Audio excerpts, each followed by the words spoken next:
नमस्कार, मी विनायक परब आणि आपण पाहताय लोकसत्ता गोष्ट मुंबईची पर्व दुसरे. गोष्ट मुंबईच्या गेल्या भागापासून आपण समजून घेतोय ती गोष्ट मुंबईच्या पाणी पुरवठ्याची. अर्थात मुंबईला दररोज 4200 दशलक्ष लिटर गॅलन्स एवढा पाणी पुरवठा लागतो. मुंबईची गरज ही अवाढव्य आहे.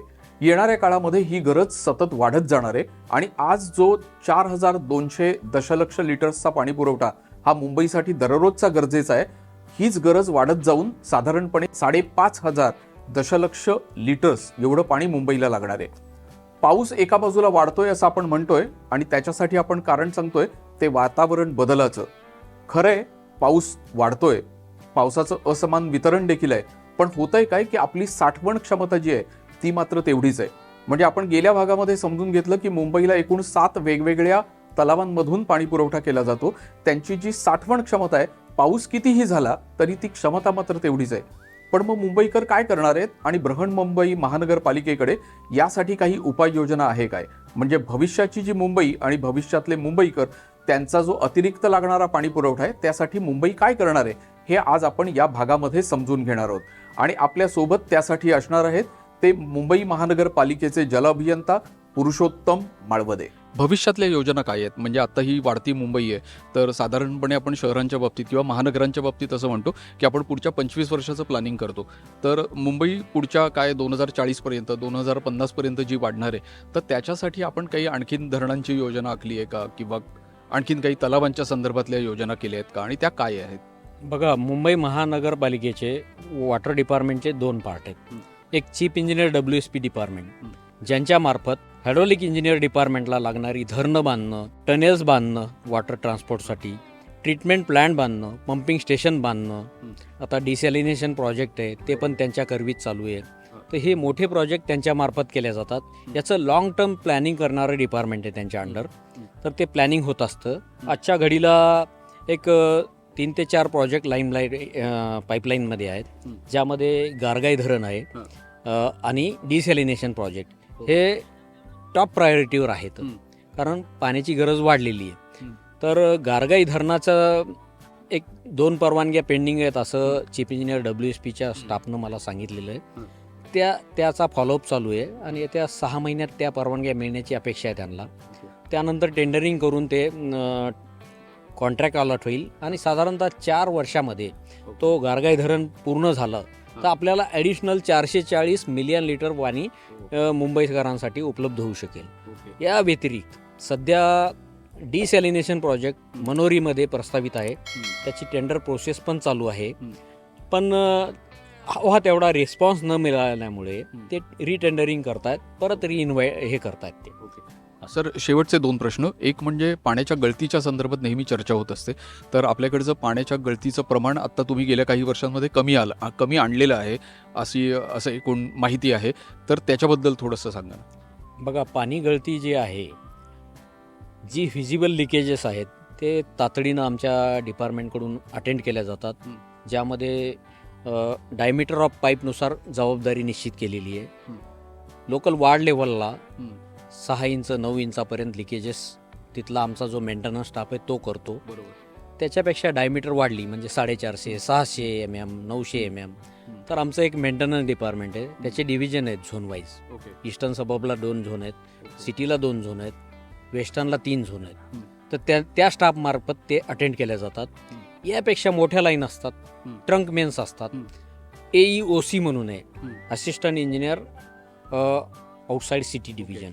तर त्यामार्फत मोठ्या ट्रंक मेनचं रिपेअर केलं जातं. दुसरं, मुंबई लिमिटच्या बाहेर अप टू डॅम ज्या ट्रंक मेन आहेत त्यासाठी आमचं ऑपरेशन्स डिपार्टमेंट आहे. तर अशा आणि काही इमर्जन्सी रिपेअर सेल म्हणून आहे. तर अशा वेगवेगळ्या विभागामार्फत जे काही व्हिजिबल लिकेज आहे ते तातडीनं घेऊन विदिन 24-48 आवर्स आम्ही ते अटेंड करतो. या व्यतिरिक्त काही अंडरग्राऊंड लिकेजेस असतात ते डिटेक्ट करण्यासाठी आमची लीक डिटेक्शन टीम आहे. त्यांच्यामार्फत ती गळती शोधल्या जाते आणि त्याचं तातडीनं खड्डे घेऊन रिपेअर केलं जातं. आणखीन एक म्हणजे अगदी शेवटचा प्रश्न की आपण आपली जी अंडरग्राऊंड सिस्टीम आहे तर पाणी पुरवठ्याचं अनेक ठिकाणी आजही वरच्या बाजूला पाईप आहेत, पण आत्ता असं कळतंय किंवा माहिती मिळते की आपण संपूर्ण सिस्टीम जी आहे ती अंडरग्राऊंड करण्याचा प्रयत्न करतोय. तर त्याबद्दल थोडंसं आमच्या वाचकांना. बघा, मेजर ट्रंक मेन्स जे आहेत आपले अबोव ग्राउंड आहेत. तुम्ही मुंबईवरून नाशिकला निघाले तर रोडच्या लेफ्ट साईडला, रोडच्या साईडला तुम्हाला मुंबई 2 आणि मुंबई 3 ह्या लाईन दिसतात, ज्या भातसा येवई ट्रीटमेंट प्लांट झाल्यानंतर तिथून पुढं ईस्टर्न सबब आणि याला पाणी पुरवठा करतात. तशाच वैतरणा, मिडल वैतरणा, अप्पर वैतरणा, तानसा ह्या मेन आहेत अबोव ग्राउंड. तुम्ही म्हणलं त्याप्रमाणे बाजूला काही ठिकाणी एन्क्रोचमेंट झालेलं आहे, ह्या जुन्या झाल्यात मेन. आणि काही ठिकाणी गळती होते, लिकेजेस होतात, चोऱ्या माऱ्या होतात. त्याच्यावर उपाय म्हणून महापालिकेनं काही टनेल्स बांधलेले आहेत. आजच्या घडीला 90 किलोमीटरच्या टनेल फंक्शनल आहेत. ओके. आणि त्यांची डाया 2 मीटरपासून 5.5 मीटर व्हॅरिएबल आहे. बरोबर. आता हे जे वैतरणाचं पाणी जातं, गुंदवली म्हणून एक आमची चौकी आहे, बरोबर. तिथनं भांडूप कॉम्प्लेक्सला एक 11-12 किलोमीटरची टनेल आहे, जी कशेडी खाडीच्या खालून गेलेली आहे. ओके. 5.5 मीटर डाय आहे, बरोबर. 100 मीटर डेप्थला आहे, आणि हे टनेलनं पाणी भांडूप कॉम्प्लेक्सला जातं. असेच काही डिस्ट्रीब्युटरी टनेल आहेत, Bhandup complex to Borivali, Bhandup complex to Malad, Bhandup complex to Andheri, Vakola shaft, नंतर पुढं ती अप टू मलबार हिल जाते. अशा 90 किलोमीटरच्या टनेल फंक्शनल आहेत ओके. आजच्या घडीला. या व्यतिरिक्त 20 किलोमीटरच्या टनेलवर आमच्या WSP डिपार्टमेंट मार्फत काम चालू आहे. ह्या जनरली टनेल्स मोठ्या ट्रंक मेनला रिप्लेस करतात. ओके. बाकी छोट्या डिस्ट्रीब्युटरी मेन आपल्या रेग्युलर मेन असतात. ओके. ओके. आणि एकूण आपलं सगळं जे नेटवर्क आहे ते 5000 किलोमीटरचं आहे, बरोबर आहे? बघा, 3 प्रकारचे नेटवर्क आहे. डॅमपासून ट्रीटमेंट प्लांटपर्यंत प्रायमरी नेटवर्क म्हणतो, ज्यामध्ये 3 मीटर डाया, 2.5 मीटर डायाचे ट्रंक मेन टनेल हे 400 किलोमीटर आहे. ओके. सेकंडरी नेटवर्क म्हणजे treatment plant to various service reservoir located all over Mumbai, 27 reservoir. बरोबर. ते नेटवर्क सेकंडरी, ते 450 किलोमीटर आहे. ओके. आणि त्या सर्व्हिस रिझर्व्हर पासून अप टू कन्झ्युमर अगदी 4 इंचापासून ते 2400 mm पर्यंत बरोबर. हे जे नेटवर्क आहे ऑल ओव्हर मुंबई, हां. ते जवळपास 5000 किलोमीटर आहे. असं ओव्हरऑल नेटवर्क आमचं 6000 किलोमीटर आहे. सर, मुंबईकरांसाठी तुमचं डिपार्टमेंट, तुमचा विभाग जे काही काम करतंय ते खूप मोलाचं, खूप महत्त्वाचं आहे आणि सर्व मुंबईकरांसाठी हे सर्वात जास्त आणि खूप महत्त्वाचं आहे. तुम्हाला खूप खूप शुभेच्छा आणि तुम्ही लोकसत्ताच्या वाचकांसाठी माहिती दिलीत त्याबद्दल मनपूर्वक आभार. धन्यवाद. तर मित्र, पुरुषोत्तम माळवदे यांच्याकडून या सर्व गोष्टी समजून घेतल्यानंतर आता आपण चाललोय ते सौरभ देशपांडे, मुंबई महानगरपालिकेचे आणखीन एक जल अभियंता, आणि त्यांच्याकडून आपण समजून घेणार आहोत कोणते प्रस्ताव आहेत आणि कशा पद्धतीने या नवीन भविष्यातल्या योजनांची आखणी करण्यात आली आहे. चला तर मध्य वैतरणा प्रकल्पाच्या धरणाच्या भिंतीवर आता आपण उभे आहोत आणि माझ्यासोबत आहेत सौरभ देशपांडे, जल अभियंता, आणि ते आपल्याला सांगणार आहेत की मुंबईतली भविष्याची जी गरज आहे, म्हणजे मुंबईकरांची जी भविष्यातली पाण्याची गरज आहे, त्यासाठीचे प्रकल्प कोणते आहेत आणि त्यासाठीचे प्रयत्न कोणते केले जात आहेत मुंबई महानगरपालिकेतर्फे. सर, आपलं स्वागत या गोष्ट मुंबईची मध्ये. तर आपल्याला सांगा की मुंबईची ही जी गरज वाढते आत्ता, तर त्यासाठी कोणकोणते प्रकल्प प्रस्तावित आहेत आणि त्यामधनं कोणत्या प्रकारची कशी गरज आपली जी आहे ती भागवली जाणार आहे? मुंबईकरांना सध्या 7 धरणातून पाणीपुरवठा केला जातो, पण सध्याच्या स्थितीत आपल्याकडे जवळजवळ 400 ते 500 दशलक्ष लिटर प्रतिदिन इतका तुटवडा जाणवतो आहे. आपल्याला तफावत आहे ती पूर्ण करण्यासाठी आपल्याकडे पारंपरिक स्रोतातून आणि अपारंपरिक स्रोत दोन्ही आपण आता पुढे बघतो आहे भविष्यकालीन गरजा भागवण्याकरता. त्यात गारगाई प्रकल्प हा पारंपरिक स्रोत असेल, म्हणजे त्यात धरणाचा समावेश असेल, आणि एक छोटासा टनल जो आहे तो गारगाई ते मोडकसागर असा आपण बांधण्याचे प्रस्तावित आहे. त्यासाठी आपले प्रयत्न चालू आहेत. त्याच्यात प्राथमिक अभियांत्रिकीची कामं पूर्ण झालेली आहेत आणि आता वेगवेगळ्या मंजुऱ्या पूर्ण करून तो प्रकल्प हाती घेण्यात येईल. त्याचबरोबर अपारंपरिक स्रोतामार्फत निक्षारीकरण प्रकल्प आणि पुनर्वापर म्हणजे रिसायकल आणि रियूजचा प्रकल्प आपण हाती घेत आहोत. ते वेगवेगळ्या टप्प्यात आहेत. ह्या 3 प्रकल्पातून आपल्याला आपली जी आत्ताची तफावत आहे ती भागवणं आपल्याला सहज शक्य होणार आहे. आणि गारगाई प्रकल्प हा मला वाटतं आपल्या एका प्रकल्पाच्या अतिशय जवळ आहे, 2 किलोमीटर अंतरावर, आणि त्यामुळे मला असं वाटतं की तो खूप वेगात होईल असं तुम्ही म्हणाला होतात. हो, गारगाई प्रकल्प हा मोडकसागर जे आपलं धरण आहे त्याच्या फक्त 2 किलोमीटर उत्तरेकडे आहे. तर त्याला कनेक्ट करण्यासाठी आपल्याला फक्त तेवढं टनल बांधणं गरजेचं आहे आणि पुढची पूर्ण सिस्टम म्हणजे त्यात पाणी वहन करण्याची क्षमता, जलशुद्धीकरण केंद्र आणि डिस्ट्रीब्युशनची पूर्ण व्यवस्था ही पूर्णपणे तयार आहे.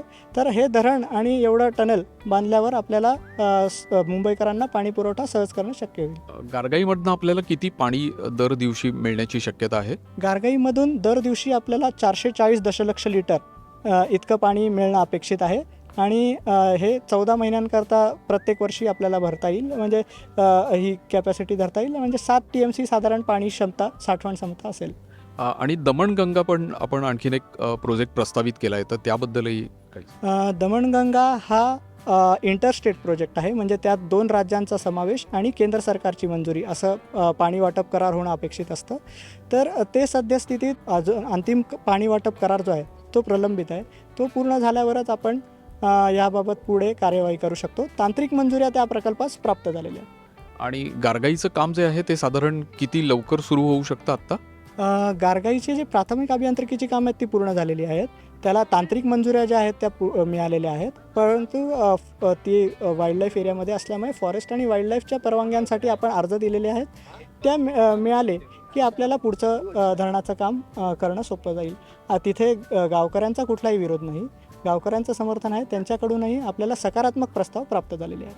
आणि मुंबईमधलं जे नेटवर्क आहे, म्हणजे पाणी पुरवठ्याचं जे नेटवर्क आहे त्याच्या संदर्भातलं काम पण आपल्या विभागातर्फे म्हणून केलं जातं, तर त्याच्यामध्ये कोणत्या नवीन गोष्टी आता अपेक्षित आहेत? पाणी पुरवठ्याचं जे नेटवर्क आहे त्यात सद्यस्थितीत आपले 20 किलोमीटरचे जलबोगदे हे बांधकामाच्या ह्याच्यात आहेत, स्टेजमध्ये आहेत. 59 किलोमीटर जलबोगदे आत्ता नुकतेच त्यांच्या वर्क ऑर्डर दिल्या गेलेल्या आहेत. त्यामुळे अख्खी आपली जी व्यवस्था आहे ती अंडरग्राऊंड स्वरूपात होऊन आपल्याला जे पाणी नासाडी जी होते ती कमी करता येईल. तसंच जलशुद्धीकरण केंद्र जे होते आपले सध्या अस्तित्वात असलेले ते आता जुने झालेले आहेत. तर 47 वर्ष वगैरे झालेले जलशुद्धीकरण केंद्र आहेत त्यांना आता आपण त्यांचं पुनर्निर्माण करून तिथेही भांडूप संकुलात 2000 दशलक्ष लिटरचं एक प्रकल्प आहे तो करतो आहे. तर जलअभियंता सौरभ देशपांडे यांच्याकडनं या संपूर्ण सर्व गोष्टी समजून घेतल्यानंतर आता आपण चाललोय ते कापडणीस सरांकडे. हे देखील जलअभियंता आहेत आणि या मुंबई महानगरपालिकेच्या ज्या वेगवेगळ्या योजना आहेत त्याच्यामध्ये अशा काही अनोख्या योजना आहेत का की ज्यामुळे पालिकेच्या खर्चामध्ये कपात होणार आहे आणि खरोखरच एक वेगळा प्रयोग देखील पालिका करते, तर ते देखील आता आपण समजून घेणार आहोत. तर मित्रांनो, आपल्यासोबत आहेत राकेश कापडणीस, या प्रकल्पाचे कार्यकारी अभियंता, आणि इथे एक वेगळा अनोखा सौर ऊर्जा प्रकल्प राबवणं प्रस्तावित आहे, त्याच्या संदर्भातली माहिती आपल्याला ते सांगतायत. नमस्कार, मी राकेश कापडणीस. आपण आता BMCचा हा जो मध्यवैतरणा धरण आहे या धरणावर आपण एक 26.5 मेगावॅटचा हायब्रिड पॉवर प्रोजेक्ट करत आहोत, ज्याच्यामध्ये 20 मेगावॅटचा हायड्रो पॉवर प्लांटचा समावेश आहे आणि 6.5 मेगावॅटचा फ्लोटिंग सोलर पॉवर प्लांटचा समावेश आहे. आणि याच्या माध्यमातून दरवर्षी आपण साधारणपणे 79 मिलियन युनिट जनरेट करणार आहोत. आणि ती जनरेट झालेली ऊर्जा जी आहे ती आपला जो नियरेस्ट पॉईंट असेल MECTCLच्या एक्झिस्टिंग ग्रीडमधला तिथे आपण ओपन ॲक्सेस पॉलिसीद्वारे कनेक्ट करणार आहोत. आणि त्याच्या माध्यमातून आपल्याला आपण जे पिसे पांजरापूर आपलं जलशुद्धीकरण केंद्र आहे किंवा पंपिंग स्टेशन्स आहे त्या ठिकाणी आपण जी काही विजेची बिलं भरतोय, विजेची देयके आपण देतोय, तर त्याच्यामध्ये दरवर्षी आपल्याला साधारणपणे 9 करोड इतकी आपली सेव्हिंग किंवा बचत होणार आहे. ओके. आणि आत्ता हा जो काही आत्ता आपल्याला जे दिसतंय ते त्याचं क्षेत्र वाढवणार आहोत का आपण? आणि कदाचित कसं आहे की 2 गोष्टींसाठी त्याचा फायदा होऊ शकतो. एक म्हणजे आपण ज्याला इव्हॅपोरेशन म्हणतो, म्हणजे बाष्पीभवन, तर तेही कमी होईल आणि त्याच वेळेला आपल्याला ऊर्जा देखील मिळेल. आता सध्या जो आपण बघतोय तो फक्त पायलट प्रोजेक्ट आहे. ॲक्च्युली जेव्हा हा 6.5 मेगावॅटचा होईल तो त्याच्यानंतर जर समजा आपल्याला त्याच्यात अजून शक्यता दिसली की आपण अजून जास्त प्रमाणावर त्याची कॅपॅसिटी वाढवू शकतो तर आपण वाढवणार आहोत. एक आणि त्याच्याने जसं तुम्ही म्हणाले त्याच्याने इव्हॅपोरेशन लॉसेस जे आहे, बाष्पीभवन जे ते कमी होणार आहे आणि आपलं बचतच होणार आहे. ओके, धन्यवाद सर, खूप खूप धन्यवाद लोकसत्ताच्या वतीने. तर मित्रहो, या भागामध्ये आपण आत्ता समजून घेतलं की एकूण मुंबईची जल पुरवठ्याची जी व्यवस्था आहे ही कशा पद्धतीने बदलत चालली आहे. आपल्याला आत्ता या अधिकाऱ्यांनी माहिती दिली आणि त्यानुसार आपल्याला असं लक्षात आलं की साधारणपणे 90 किलोमीटरचे बोगदे या मुंबईच्या भूगर्भामध्ये किंवा मुंबईच्या पोटामध्ये आहेत, ज्याच्यामधनं पाणी पुरवठा जो आहे तो आपल्या दिशेने येतोय. साधारणपणे 20 किलोमीटरचे बोगदे जे आहेत ते आता पूर्णपणे तयार झालेत आणि कार्यान्वित होण्याच्या स्थितीमध्ये आहेत. याच्याशिवाय आता एकूण 59 बोगदे जे आहेत ते तयार होण्याच्या साठी म्हणून कागदावर आखणी झालेली आहे, ते प्रस्तावित आहेत आणि त्याला देखील आत्ता मंजुरी मिळते. तर मुंबईचं हे जलपुरवठ्याचं जे संपूर्ण नेटवर्क आहे हे पूर्णपणे मुंबईच्या भूगर्भातून किंवा मुंबईच्या पोटातून धावणार आहे आणि हे सर्व पाणी जे आहे हे आपल्यापर्यंत पोहोचणार आहे. फक्त एवढंच नाहीये, तर मुंबईच्या पाणी पुरवठ्याची ही कथा ही आपल्याला हायब्रिड वीज निर्मितीपर्यंत पण घेऊन गेली आहे. तेही आपण आत्ता या भागामध्ये समजून घेतलं आणि येणाऱ्या काळामध्ये साधारणपणे 9 कोटी रुपयांची वीज ही आपण स्वतःच म्हणजे मुंबई महानगरपालिका ही स्वतःच निर्मिती करणार आहे आणि त्याचा वापर देखील होणार आहे. तर मुंबईच्या पाणी पुरवठ्याची ही जी मुंबईची गोष्ट आहे ही फक्त इथेच थांबणार नाहीये, तर आणखीन काही भागांमध्ये आपण ही विस्तारित गोष्ट समजून घेणार आहोत. त्यासाठी मुंबईच्या गोष्टीचे सर्व भाग यापूर्वीचे देखील अवश्य पहा. फक्त पाहू नका, लोकसत्ता लाईव्ह सबस्क्राईब देखील करा आणि मित्रमंडळींसोबत लाईक आणि शेअर देखील करा.